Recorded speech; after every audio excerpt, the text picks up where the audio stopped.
Selamat pagi, saudara-saudara yang dikasihi oleh Tuhan. Selamat berjumpa di dalam program Merapi, menyapa rasa dan pikiran. Semua program dalam bentuk renungan singkat. Saya Pendeta Ferry Susanto. Saya akan menyapa saudara-saudara di dalam program ini. Setiap hari saudara dapat menikmati renungan singkat dari saya.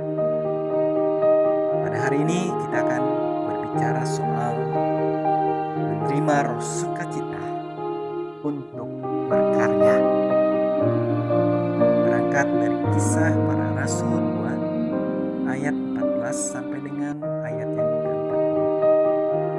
Saudara-saudara, mana yang Anda pilih dari dua hal ini? Bekerja dengan orang dengan wajah yang muram, murung dan suka mengeluh, mengomel, atau bekerja dengan orang dengan wajah yang ceria, penuh semangat, antusias. Kedua-duanya memberikan dampak bagi kita. Jika kita diminta memilih keduanya, tentu kita akan memilih nomor 2. Karena bekerja dengan orang yang selalu mengeluh, menggerutu, mengomel, itu lebih menguras energi kita, membuat kita cepat lelah. Saya yakin saudara punya pengalaman yang sama seperti itu.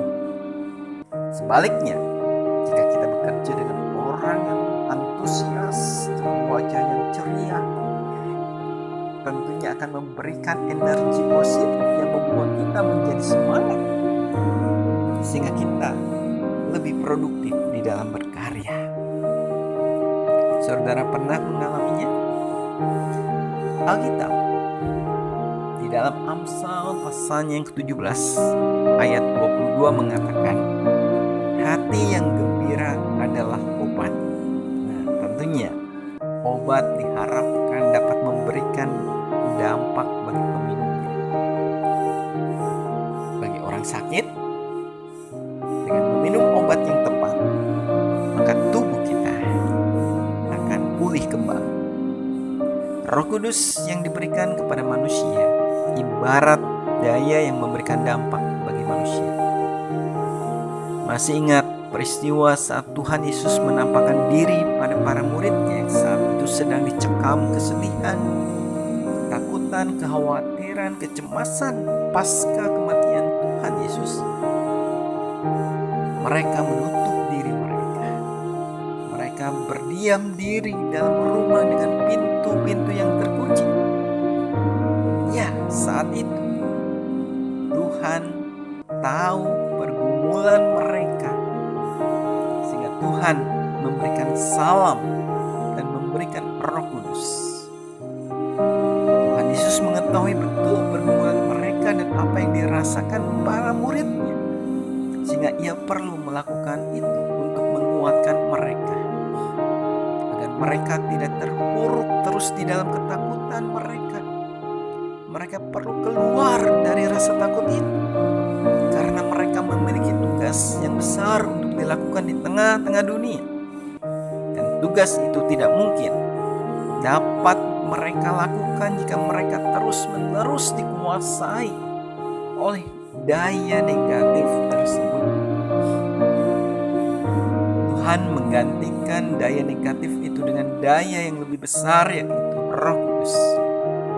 Dan hal itu terbukti di dalam diri Petrus khususnya, yang dengan berani berkhotbah di depan orang-orang Yahudi, serta menyatakan teguran pertobatan kepada mereka.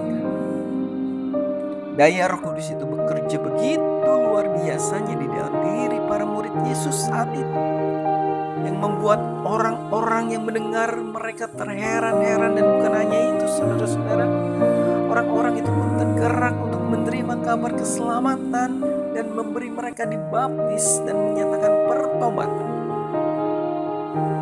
Roh Kudus yang sama diberikan kepada kita, para murid Yesus saat itu.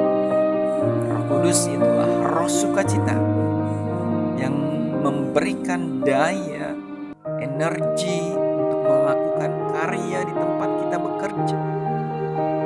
Yang perlu kita lakukan adalah membuka hati kita selebar-lebarnya untuk Roh Kudus bekerja di dalam diri kita, agar karya yang kita lakukan memberikan dampak yang luar biasa bagi kemanusiaan.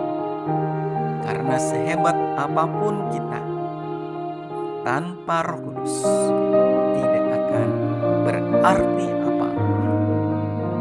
Selamat berkarya, Tuhan menyertai.